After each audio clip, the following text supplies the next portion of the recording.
Hi there everybody, how are you liking the 4K camera that I got for Christmas? This thing is showing off the entire game room. You can see everything. You can see all the good stuff and all the bad stuff too, but yeah. I think that we can all agree that 2023 was just a standout, fantastic banger year for a bunch of JRPGs. We are definitely in a second golden era of JRPG releases because 2024 does not seem to be slowing down at all. We have a ton of games still coming out, and here I have 15 of them that you can play this month. And hey y'all, if you are new to the channel, please be sure that you subscribe for some more top 10 lists, reviews, and news, and as always, hit that like button to show the love. And now, let's go ahead and get started going through all of these great RPGs. First up, we have Archelon, entering early access on PC on January the 8th. Here we have an RPG with classic roots where you take your party of adventurers through a vast open world, find some awesome secrets, and run into unexpected trouble, or just pursue your own goals and discover what lies beyond the horizon. You'll be able to explore in a first-person perspective, but whenever combat starts, you'll fight in a top-down perspective, issue orders to your party, and then place them on a grid to face your enemies in a deeply strategic turn-based combat system, along with a deep class system where you start off as street ruffians, squires, hunters, or even beggars, but then later on you can progress into new different careers, including advanced ones like the Knight, the Lore Seeker, Assassin, or Battle Mages. This is big enough to lose yourself in, yet everywhere you go, you'll meet people to talk to, unique quests to complete, mysteries to solve, and of course, battles to fight, as well as treasures to loot. Number 2, Momodora, Moonlit Farewell, releasing for the PC on January the 11th. While this is not your typical action RPG, this is more of like a side-scrolling Metroidvania type of game, I still like games like these, and I know that a lot of y'all out there do too, so I figured that I might as well bring it on up. This is the latest installment in the Momodora series, and here you'll join Momo, High Priestess of the village of Koho, as she embarks on a divine mission to save her people from imminent destruction at the hands of the demon hordes, who were summoned by a malevolent Bellringer. Taking place 5 years after the events of Momodora 3, the toll of an ominous bell is heard and the village is soon threatened by a demon invasion. So, the village's matriarch sends Momo to investigate the bell and find out who's responsible for summoning all the demons. It's their hope that by finding the culprit, they'll be able to secure their safety, as well as the sacred Lund Tree, their source of life and healing for Koho. Number 3, Crystal Story, Dawn of Dusk, releasing for the PC on January the 12th. This here is really cool. It blends together charming retro-style graphics, along with fast-paced action and turn-based battles, and it's heavily inspired by 16-bit classics. Here, you'll take on the role of Mina, a young adventurer from the Dawn side who must traverse a perilous and shattered world called the Dusk side, in order to find her long-lost brother who was kidnapped by the forces of a great demon named Termina. And she's gifted with the ability to use fire elemental magic, which is called arts, and those allow her to navigate harsh conditions while battling any foes that stand in her way. This looks like a really neat hybrid between retro and modern that will send you back into the past, and I personally just couldn't get enough of that Super Game Boy inspired color palette. It's really kind of throwing me for a loop here. Number 4, Sovereign Syndicate, releasing for the PC on January the 15th. Here we have a Victorian steampunk computer RPG that uses tarot cards instead of dice, and you'll choose from 3 different playable characters with branching stories that all intertwine together, and you'll investigate, interact, and take action to leave your mark on the world and its inhabitants as you investigate the disappearance of society's most vulnerable to uncover a mysterious cult. But how will you solve all your problems? Combat? Persuasion? Magic? Explosives? The choice is yours, and all your cards are on the table as you explore a steampunk fantasy-inspired Victorian London filled up with interesting characters and locales. Explore the back alleys, the opium dens, the brothels, and more at your peril, or just kind of relax and enjoy their simpler pleasures. Investigate, interact, and take action to forge your own path and discover the mysteries of the cult. Number 5, Atlas Wept, releasing for the PC on January the 17th. Are you a fan of Earthbound, or more specifically, Mother 3? Well, I think that I might have a game in mind for you. Here, you can explore the worlds of 2 separate casts of characters as they embark upon their own unique and separate quests. You'll be alternating back and forth between the 2 parties as their seemingly unrelated stories do start to creep closer and closer together.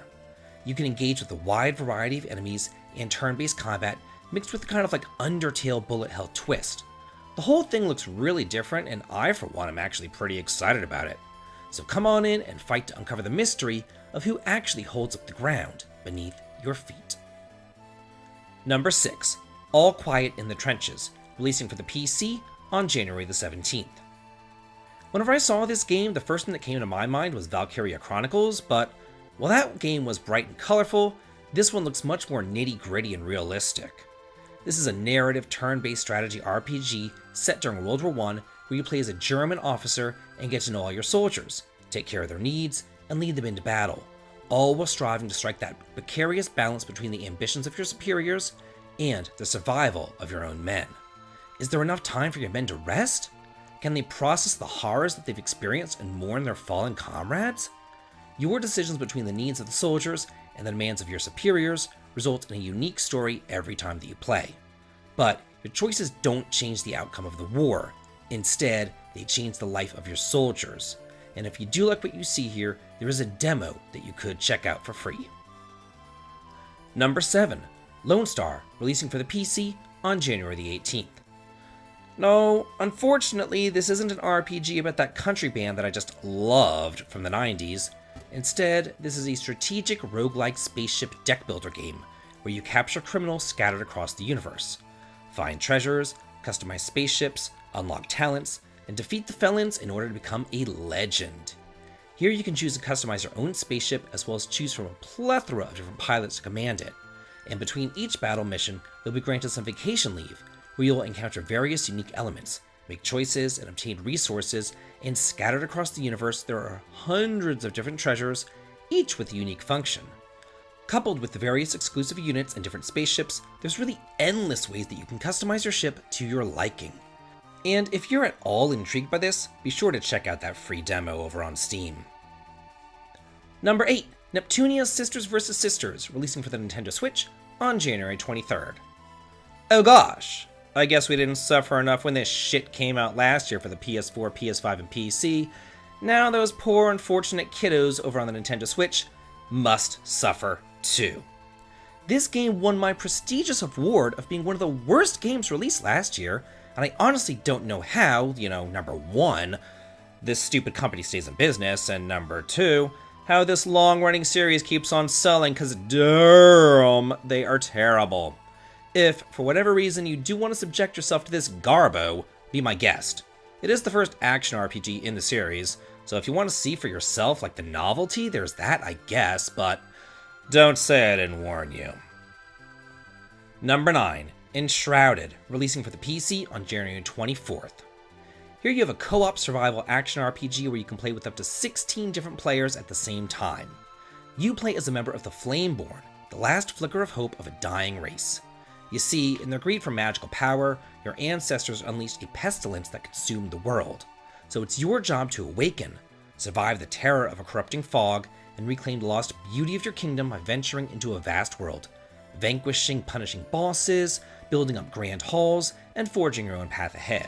You'll need to master the shield, the sword, the staff, and the bow to withstand the merciless advance of the Shroud as you journey across the mountains and deserts of an open world, and you're free to choose your own path and shape your own destiny. Number 10, Unforeseen Witchstone, releasing for the PC on January the 25th. Here we have a sandboxy RPG with a deep, reactive influence system that allows you to shape the fate of the world with unprecedented options to roleplay your character, influence others, and set your own goals.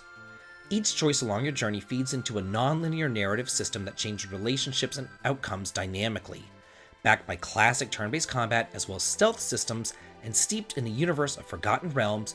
You must shape the fate of the world as you gather your party and recruit others whose ideals align with your goals. This does definitely look interesting, but I'm probably going to pass on it and a lot of these other games that I talked about, because the very next day we have number 11, Like a Dragon Infinite Wealth, coming out for the PS4, PS5, Xbox, and PC on January the 26th. If y'all have been paying attention, just about every single game that I've talked about so far has been like Dungeons & Dragons inspired, computer, dicey, Western RPGs. There's a ton of them coming out this month. I don't like those games. I like games like this. Starring our old pal Ichiban from Like a Dragon, here we have another classic turn-based adventure. Like all Yakuza games, this takes place in the real world, but not just in Japan like all the other games. Here, you get to go to Hawaii! And in a neat twist, while Ichiban will fight turn-based battles, Kiryu, the original protagonist of the series, will be fighting in a beat-em-up style, and it features a wonderful job system, campy characters, and wacky off-the-wall stories. The only problem with it though is that I've got to beat this one on the quickness, because February is jam-packed with a bunch of great RPGs too. Number 12, the Quinn Fall, releasing for the PC on January 30th. This year promises to be the world's largest MMO ever created, sporting an area of 2,016 square kilometers and consisting of 5 different regions, all with their own unique distinct climates, as well as a map that adapts to the 4 different seasons, as well as changing weather conditions and a day-night cycle. There's a lot here, including dozens of different classes to choose from, as well as 9 different weapon trees. This promises immersive medieval combat with thrilling ship battles, island skirmishes, and castle sieges, as well as countless mounts and pets to accompany your character, and you can build your own home or create your own clan island along with your friends. I just kind of hope that it actually lives up to its hype, because whenever a game promises the moon, you normally just fall on back to Earth. Disappointed. Number 13, Eastward Octopia, releasing for the PC and Nintendo Switch on January 31st. This is a DLC expansion pass to the original cult classic Eastward, where Sam and John return in an all-new adventure. In this heartwarming story-driven farming sim, players can grow crops, tend livestock, and turn an abandoned fairground into a thriving village, along with the help of the weird and wonderful cast of characters that you met the first time around. Taking place in a parallel universe where time and space have collided, Sam and John move to a peaceful corner of the globe in order to start a new way of life. In Octopia, they decide to spend all their savings on a run-down farm cottage, desperately in need of some TLC. So essentially, this is like Harvest Moon, Story of Seasons, Stardew Valley meets the esoteric off-kilter world of Eastward. And if you're into that sort of thing, be sure to check this out. Number 14, releasing for the PC on January 31st, is Brokula. This is a neat one. You play as Brokula, a vampire awoken from a 500-year slumber in a world unrecognizable to him. Stripped of his wealth, he's forced to navigate the daunting maze of capitalism, taking on part-time jobs around the town to earn himself a meager living. But that's not all. His ancestral castle is now in ruins, and he has to work tirelessly to repair the dilapidated castle, all while facing bureaucratic hurdles of reclaiming its ownership from the town's mayor. This is a cool little take on that cozy game genre that revolves around money and societal struggles, but with the added loop of, being a vampire. So you have to manage your cult, restore the long-forgotten church, and conduct some regular sermons to gather the lifeblood that you crave. Can you rise against the perils of capitalism, reclaim your heritage, and form your own destiny? Come and find out. And finally, number 15, Three Kingdoms Zhao Young, releasing for the PC on an unspecified date in January. We've all heard of those Romance of the Three Kingdoms games, and those are strategy RPGs. This one here, though, is an action RPG focusing on Zhao Yung's youth, before he was a general. You'll get to see the fall of the Eastern Han Dynasty and the flames of war spreading all throughout ancient China as you fight to survive. Along the way, you'll meet up with various historical figures, as well as confidants from the Three Kingdoms period, each of whom will have their own story, side by side with you, or maybe even against you. Over the course of the game, you'll witness his growth from a boy living in a small mountain village up to a famous general of the Three Kingdoms era. I've never been too much into these ancient China-inspired RPGs, and I don't think that this one's doing any favors to change my mind on that, but that's just me. So that's it for all the RPGs releasing this January. What games are you going to be picking up, and what are you most excited for? Let's get a discussion going on here, and let's all talk and chat about it, because I'm always in the comments too. And if you like what I do here on the channel, please head on over to the Patreon to have early access to my videos and behind-the-scenes photographs. The link to it is over in the video description. And as always, please like, comment, and subscribe, and have a good day.